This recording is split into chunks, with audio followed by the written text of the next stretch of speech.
Hello, all right. So please, thank you very much, Rance, for that presentation. So I think we should now immediately proceed to the presentation of Jenina Redrino of De La Salle College of St. Benilde, a feminist reading of the 1924 to 1930 UNITAS articles, Emerging Streams and Shapes of the Filipina Consciousness. Jenina, please proceed. I share my screen.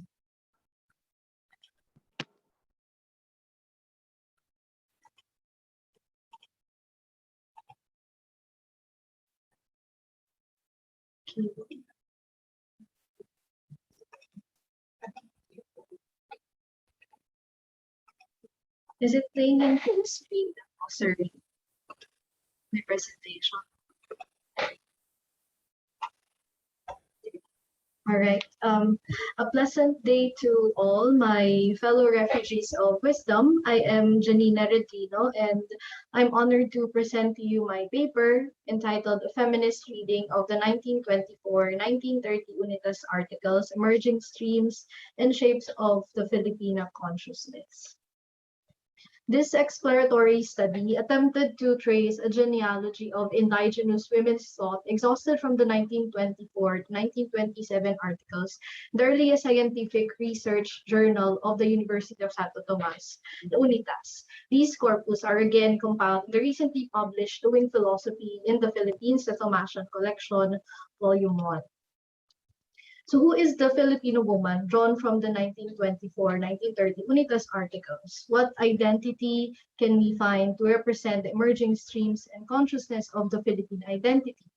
With this, my project has two agenda in mind. First, it navigated the earliest scholarly attempts to discourse intellectually, or to borrow the words of Dr. Alfredo Ko, the logos spermaticus of an indigenous intellectual landscape spoken by feminine voices. Second, and in turn, point out a genealogy of feminist pre-philosophical agenda or emerging streams and shapes of Filipino consciousness as Ko describes in the earliest known Filipino scholarly engagements. I argue that, albeit the influence of religion in molding the feminine consciousness and womanhood gracefully through education, matrimony, and motherhood, a woman's dignity is threatened whenever she attempts to transcend these grounds. Employing a feminist textual and historical reading, the proponent examined Salle and Edelwina Hesse's articles to draw the generation's portrayal of the Filipino woman's role and status. The proponent sought to capture her character, treasured societal values, and gender norms from the conservative poles of the time, that is, against the backdrop of the transition from the 3 centuries-long Spanish sovereignty to the new masters of the Philippine Islands, the Americans. Despite the limitation of avenues, especially for women, and novelty of publication at the time, it is praiseworthy to note the invaluable role of UNITAS to witness and record the first steps toward the search for meaning and place of the woman in the colonial Philippines.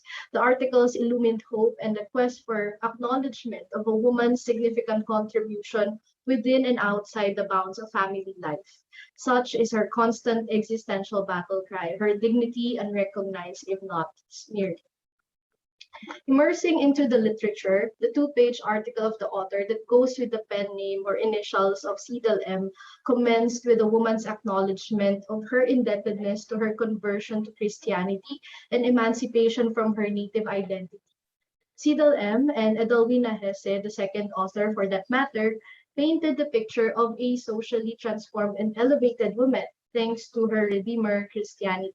However, despite her grasp in Christian catechism and etiquette, her upbringing lacked proper education, which was only granted to men, underscoring her unquestionable role as the mother and first teacher. Salle M strongly asserts, had Spain and the established academic institutions of the time had given women formal educational training, not only an individual is transformed, but the nation as a whole. Then came 1989, encouraged by the changes brought by American liberalism and democracy. Salle M sees remarkable progress and foresees promising improvements in the life of the Filipino woman. Adding to her Christian moral refinement, she was granted privilege to higher education and to be of service to her fellow men. What could be the service the author pertains to? Is it activism in nation building and more social visibility? Ironically, the article prematurely concludes in a negation, if not an abandonment of her battle cry.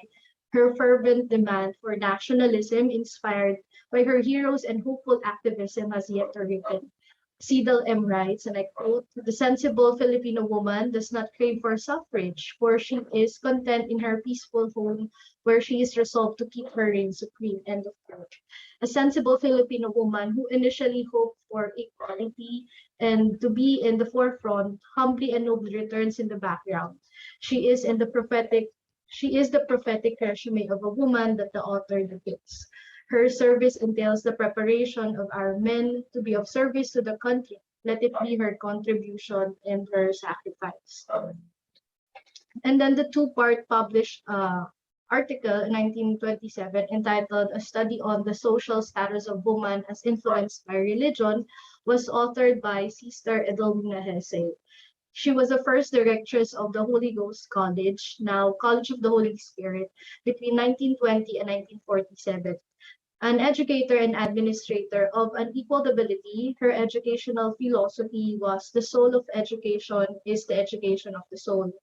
She envisioned a new breed of educated women.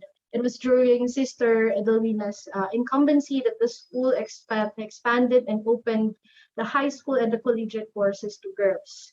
And true enough, her mission actualized, especially at the time when education for young women was not a social priority. The German nuns inadvertently contributed much to women's liberation by helping them find a sense of worth through quality education. The Christian theological and educational stand of Hesse was clearly evoked in the corpus of her work. It exhaustively surveyed the scriptural as well as cultural and historical narratives, aimed to shed light on the various phases in the social position of a woman. In her discussion, Hesse argues that a woman's social status is contingent to the inviolable sanctity of marriage or corrupted notion of a family, and that a woman's standing is inherently affected by the very presence and absence of clear religious convictions. Lacking much context, Hesse's quest begins with the issue of divorce. Straightforwardly, her work drops the stand of the church and maintains that divorce not only disposes of a Christian heritage, but most of all, this is the sanctity of the holy matrimony. Hesse criticizes how divorce smears the dignity of a woman. She writes, and I quote, "To let mankind see what precious heritage casts away by a lax attitude, and to make a woman realize her dignity rises and falls with that of the family. And that is through the family, the germ cell of the society, that her renewal is possible." And going back to the question, the question arises as to how and why the issue of divorce came to light. Interestingly, the timing of the article's publications aligns with the arrival of what Deogracias T. Reyes describes as the first threat to the Filipino home, and that is absolute divorce. In his 1953 article, Reyes narrates that the moment the Americans set foot in the Philippine Islands, they brought with them the notion of absolute divorce. Although relative divorce in the form of legal separation of marriage was permitted by the Spanish government's Las Siete Partidas, Act number 2710, the law of absolute divorce was granted subsequently by the new American government on March 11, 1917, after the provision of religious freedom and separation of the church and state. Years later, the policies on easy divorce laws were lobbied. For 26 years, the divorce law remained in force until it was repealed during the Japanese occupation in 1943. And so, resisting the widespread secularization of the country rather, Hesse exhaustively surveyed the leading early civilizations' historical, religious, and even cultural practices vis-a-vis the dominance of Christian doctrines in championing the dignity of a woman. The Christian defense of human dignity of Hesse naturally begins with the Genesis story. recalling Eve's status as the cooperator of Adam and the co-creator of God. She emphasized the dignity and purity of the first parents before the fall. More so, Hesse puts forward and adheres to the Hebrew etymology of woman as wife-man, indicating her status as one with man in nature and differed only in sex, contrary to the Greco-Roman femina, or childbearer, referring to sex only. The Hebrew signification acknowledges a woman's worth equivalent to that of a man. Although their sex and spheres of activity still differ, still one must adapt to each function. After the fall, God demarcated their roles. Woman shall suffer the pangs of birth under the dominion of the husband, while the man shall toil and labor for his family all days of his life. Then the succeeding parts of the essay was a detailed recap of the biblical events after the fall, underscoring the perversion of human dignity and violation of marriage in the Old Testament. From the scriptural point of view, Hesse moved to a historical-cultural survey of other contemporary civilizations, pagan culture's treatment of women. This led Hesse to conclude and claim that everywhere the natural position of woman is recognized to be one of subordination to man. Notwithstanding in culture and religious background, Hesse describes the non-practicing Christian women, although having a sacred role to play in marriage, but outside she was nothing. Hesse claims that marriage was out of religious duty and not mutual affection, while chastity or voluntary single life is unknown, if not punished or deemed as the basest appetite. That's for non-Christian cultures. Then in the second part, Hesse forwards the argument of Christ's renewal of the world equates to the renewal of women's position in society. The realization of Genesis 3:15, through God's incarnate, the woman and the family's dignity was rehabilitated. The birth of Christ renewed and reinstituted the dignity of marriage in paradise. And so through Mary, the new Eve, and her humble word, behold the handmaid of the Lord, saved the human race from the fall. As Hesse writes, through her virginal motherhood, Mary established for all future generations the absolute rank and place of woman, who therefore to the end of time will call her blessed. The sanctity of the virginal life, mirrored by the Holy Family, Mary's voluntary virginity and birth, renewed the woman's independent human dignity, her personal value before God. These doctrines uplifted the chaste life and motherhood of the person of Mary. Her fulfillment alone was strong enough to restore women and marriage to their pristine nobility. For God chose a mortal woman as instrument in the coming of the Messiah.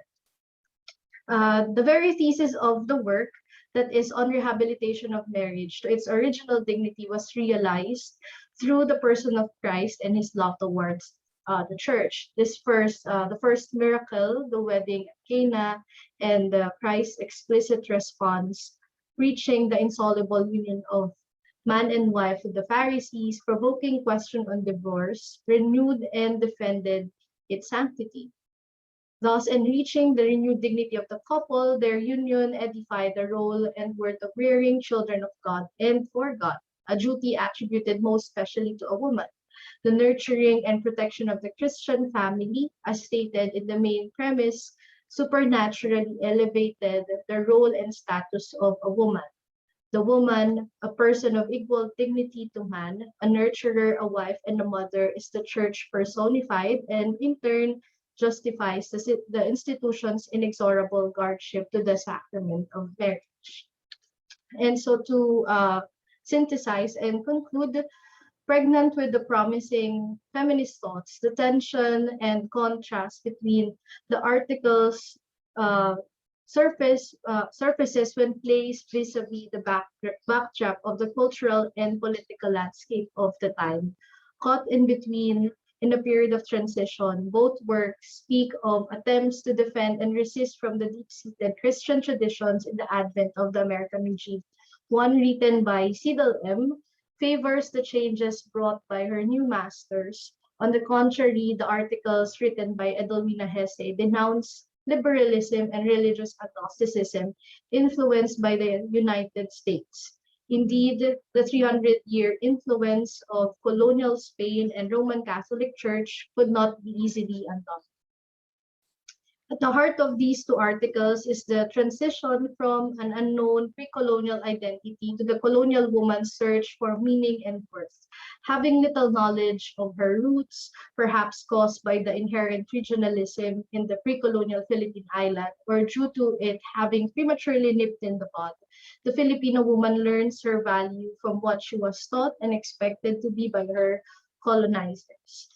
Earned from the Spanish regime's mission of evangelization through education, she was molded into a woman of faith, a woman converted from her native otherness and elevated to a person of equal dignity as his male counterpart after receiving faith. Including the ideas of divorce and higher learning in the equation, its tolerance and advocacy ushers the depreciation and abandonment of her refined Christian values. This comes in full circle with the two articles' premise that the dignity of women rises and falls in the married and family life. In conclusion, the analysis of these two uh, early academic texts, although limited, painted a picture of Filipino woman's identity initially secured through and within her faith. Also, albeit her wish to be of service, the desire to transcend family life is a threat, smearing if not diminishing her identity.